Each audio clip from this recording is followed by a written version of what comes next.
Hey guys, in today's video I bring you an unbelievable and disturbing story.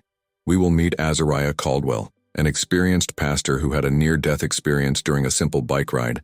But what he saw on the other side will move you deeply. He was ripped from his body and taken to an apocalyptic vision of the destroyed city itself, where the Antichrist was already walking among the people offering false peace in exchange for a mark that enslaves the soul. This experience was not just a warning. It was an urgent call to all humanity about something that could happen as early as 2025. So leave your like, subscribe to the channel so you don't miss any content like this, activate the bell to receive all notifications, and write here in the comments the city where you are watching this video. Now take a deep breath and prepare yourself for an intense and revealing spiritual journey. It was an ordinary Saturday in Omaha when I woke up before the sun broke. The horizon. The silence in the house was broken only by the soft clink of the kettle in the kitchen. Sarah was already preparing my favorite coffee. I put on my cycling jacket and smelled the strong, woodsy aroma of coffee as I watched the early morning light filter through the windows. In nearly 20 years of ministry, these solitary moments on two wheels have become my sacred ritual. Time for prayer, reflection, and asking God for direction for my Sunday sermon. Caleb Ward, my brother in faith, sent a message asking for prayer for the congregation, and I responded with a simple "Amen" before strapping on my helmet. The street was calm. The wind carried a biting coolness that made my lungs expand. In gratitude. As I pedaled, I recited verses in silence, the soft roar of the tires on the asphalt serving as a beat for my inner praise. Everything felt aligned: my faith, my mission, my peace. But something subtly different hovered in the air, as if creation itself breathed a harbinger of change. As I picked up speed down the tree-lined street, a sharp discomfort began to settle in my chest, as if something heavy had sat on it. I tried to ignore it, chalking it up to the cold morning breath, but I soon felt dizzy, my vision shaking like a distorted reflection in a broken mirror. Just one more minute, I thought, forcing my legs to pedal. But then my breathing became labored. Each inhale seemed to tear my lungs apart. The world around me began to spin, the trees stretching into long vertical stripes as the ground disappeared beneath my wheels. My hands gripped the handlebars so hard my knuckles turned white. I tried to scream, but no sound came out. The wind, that until then had been my gentle companion, turned into a distant roar. Before I could understand what was happening, everything went dark. The sound disappeared, the pain ceased, and the world fell into absolute silence. When my senses returned, there was no pain or heaviness. I didn't feel my body, just a floating consciousness as if made of ethereal light. I looked down and saw my body lying on the curb, motionless and pale. The helmet had slid off my head, revealing my gray hair plastered to my damp forehead. For a moment I felt panic. It was like watching yourself from the outside without any control. But soon a strange serenity came over me. There was no longer cold or heat, just a deep stillness, broken only by a distant echo of my own breathing, which now seemed to come from another world. As my consciousness drifted away, the physical landscape began to blur, colors merging into a blur of white and gold light. There was no space or time, just a sense of movement, as if being pulled through a tunnel of memory and intention. It was then that I realized I was not alone. There was a presence around me, invisible but unmistakable in its authority and compassion. A silent voice spoke to my spirit, not in words, but in certainty. "Fear not, there is something greater beyond this world." Before I could respond, I felt a snap, like the closing of a book, and I was launched towards something completely different, leaving behind every trace of where I had been. When the light dissipated, my vision clarified into a landscape I instantly recognized as Omaha, but transformed into something unrecognizable. The familiar skyscrapers were reduced to skeletons of steel and concrete, their shattered windows reflecting a glowing orange sky, as if the firmament itself were on fire. Once busy streets now lay silent beneath a thick layer of dust and debris. Deadly silence hung in the air, a silence that made the heart ache so heavy, until suddenly a piercing scream tore through the stillness. Accompanied by other moans of pain and panic, that piercing sound seemed to come from everywhere at once, echoing between destroyed buildings. As I advanced through the rubble, my steps were light, as if I were floating above the ground. I saw scenes of indescribable despair. A man on his knees was frantically digging under an overturned car, trying to rescue his trapped family. A woman held a baby covered in dust, her eyes wide and empty, as she cried for help that didn't come. Even in the face of so much devastation, one particular detail chilled my blood. Uniformed soldiers marched in orderly formation, not against an external enemy but alongside foreign troops whose emblem I was unable to decipher. Those I had always trusted to protect my community now seemed complicit in its destruction. The betrayal was not just political, it was spiritual. In every face I came across, living or dead, there was something that transcended physical horror, an echo of irreparable loss, of burned hope. It was there, among the ruins and suffering, that I understood that I was witnessing much more than a natural disaster or a military attack. I saw the dark reflection of a people who had strayed from their source of life and purpose. As my ethereal footsteps continued to walk through those desolate streets, the physical world began to dissolve before my eyes. The saturated colors and agonizing sounds gave way to a silence so profound that each beat of my heart felt like thunder in the void. In moments, the concrete and steel floor was replaced by an intangible landscape, a vast field of energy, where luminous forms and indistinct shadows fought in silent combat. There were no metal weapons there.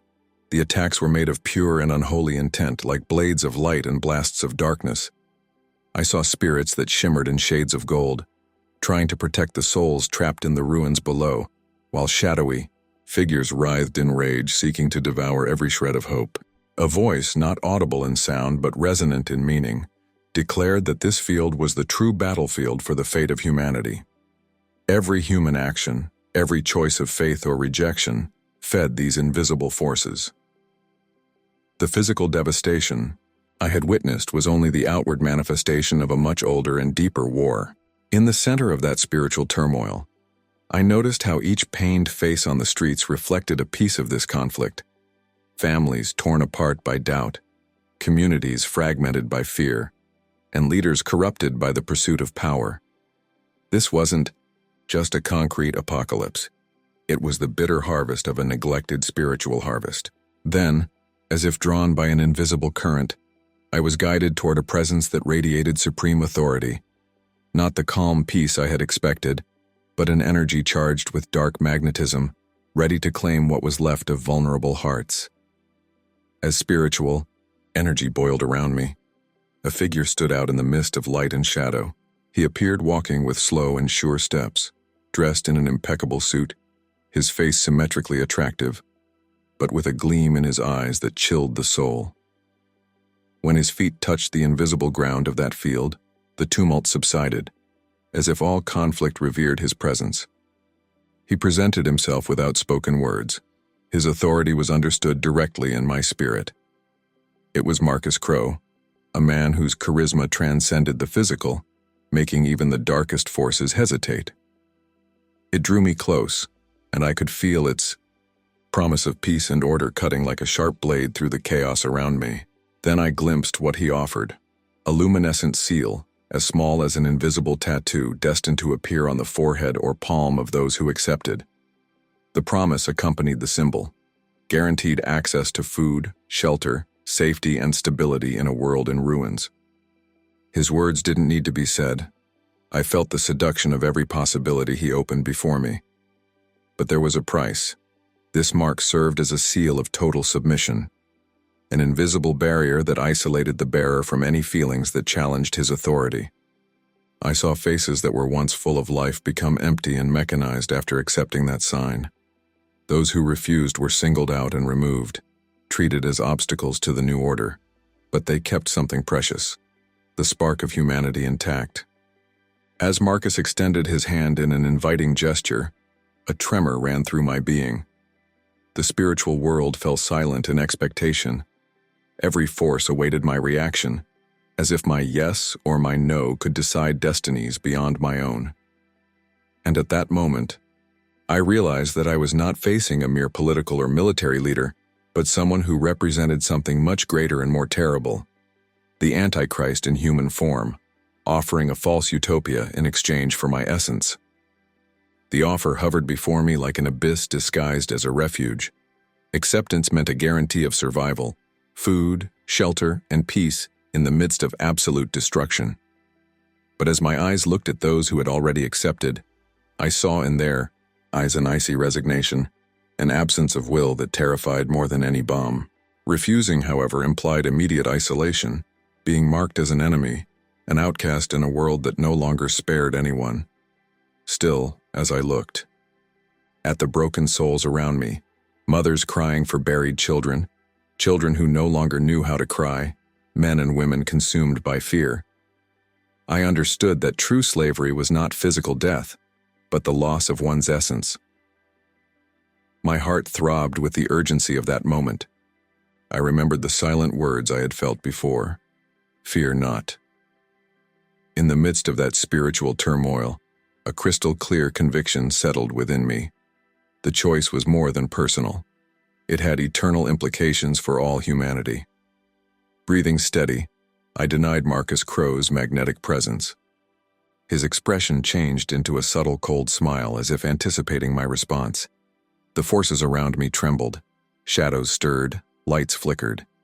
But I felt an inner flame burn brighter, fueled by faith and endurance.